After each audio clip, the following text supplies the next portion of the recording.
নমস্কাৰ আপোনালোক সকলোকে মোৰ চেনেললৈ স্বাগতম জনাইছোঁ। আজি নতুন এটা ভিডিঅ' লৈ আপোনালোকৰ মাজলৈ আহিছোঁ, গতিকে ভিডিঅ'টো সম্পূৰ্ণকৈ চাব। 2023 আৰু 24 নাট্যবৰ্ষৰ বাবে ইতিমধ্যে কিছু নাট্য দলে নিজৰ প্ৰস্তুতি আৰম্ভ কৰিছে আৰু আগন্তুক নাট্যবৰ্ষত নিজৰ মঞ্চত কোনটো নাট্য দলে কি নাটক প্ৰদৰ্শন কৰিব সেই বিষয়ে আমি জানো আহোঁ। অহা 2023-24 নাট্যবৰ্ষত লুইতপৰীয়া থিয়েটাৰে নিজৰ নাট্য মঞ্চত প্ৰদৰ্শন কৰিবলগীয়া নাটকসমূহ হৈছে ধ্ৰুৱজ্যোতি শৰ্মাৰ দেৱকন্যা, অভিজিত ভট্টাচাৰ্যৰ মাহিমাৰ মৰম, কবিন ৰাজৰ অৰ্জুন। আৰু অহা 2023-24 বৰ্ষত এখন নতুন ভ্ৰাম্যমান নাট্য দল ভুমুকি মাৰিব, সেইখন হৈছে থিয়েটাৰ ৰুদ্ৰাক্ষ।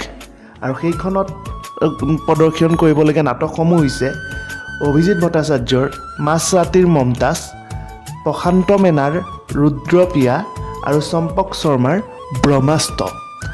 আৰু ইতিমধ্যে ইতিহাস থিয়েটাৰ মাত্ৰ এখন নাটকৰ নামহে ঘোষণা কৰিছে আৰু সেইখন নাটক হৈছে অভিজিত ভট্টাচাৰ্যৰ কেপ্টেইন অবিনাশ।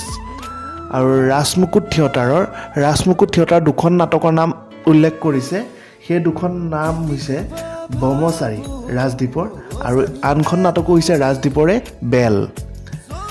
আৰু নয়নতৰা থিয়েটাৰৰ তিনিখন নাটকেই নাম ঘোষণা কৰা হৈছে আৰু সেই তিনিখন নাটক হৈছে চিকাৰী পল্লৱ পৱনৰ, একলব্য সমৰেন্দ্ৰ বৰ্মনৰ আৰু কলংকিত পোহৰ ৰঞ্জিত দাসৰ।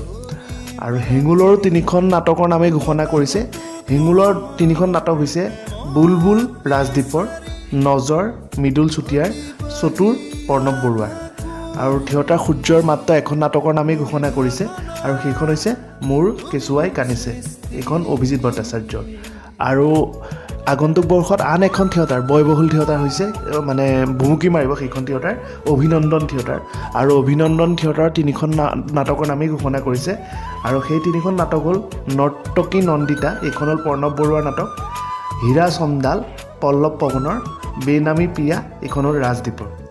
আৰু বৃন্দাবন থিয়েটাৰো তিনিখন নাটকৰ নামেই ঘোষণা কৰিছে, সেই তিনিখন হৈছে প্ৰভুভক্ত প্ৰণৱ বৰুৱাৰ, অচিনাকি পল্লৱ পৱনৰ, বিদায় বেলা ৰাজদ্বীপৰ। আৰু কহিনুৰ থিয়েটাৰৰ মাত্ৰ এখন নাটকৰ নামেই ঘোষণা কৰিছে, সেইখন হ'ল I love you Manjit Sharma. গতিকে ইতিমধ্যে প্ৰায়সংখ্যক নাট্য দলে 2023 আৰু 24 বৰ্ষৰ বাবে প্ৰস্তুতি আৰম্ভ কৰিছে। আৰু 2023-24 বৰ্ষৰ বাবে ইতিমধ্যে যিকেইখন নাটকৰ নাম উল্লেখ কৰিলোঁ সেইকেইখনৰ ভিতৰত সৰ্বাধিক নাটক লিখিছে ৰাজদ্বীপে 5খন লিখিছে, অভিজিত ভট্টাচাৰ্যই লিখিছে 4খন, পল্লৱ পৱন আৰু প্ৰণৱ বৰুৱাই লিখিছে 3খন, ধ্ৰুৱজ্যোতি শৰ্মা, কবিন ৰাজ, প্ৰশান্ত মেনা, চম্পক শৰ্মা, মৃদুল চুতীয়া, সমৰেন্দ্ৰ বৰ্মন আৰু ৰঞ্জিত দাসে মাত্ৰ এখনকৈ লিখিছে আৰু লগতে মনজিত শৰ্মাও এখন নাটকে লিখিছে।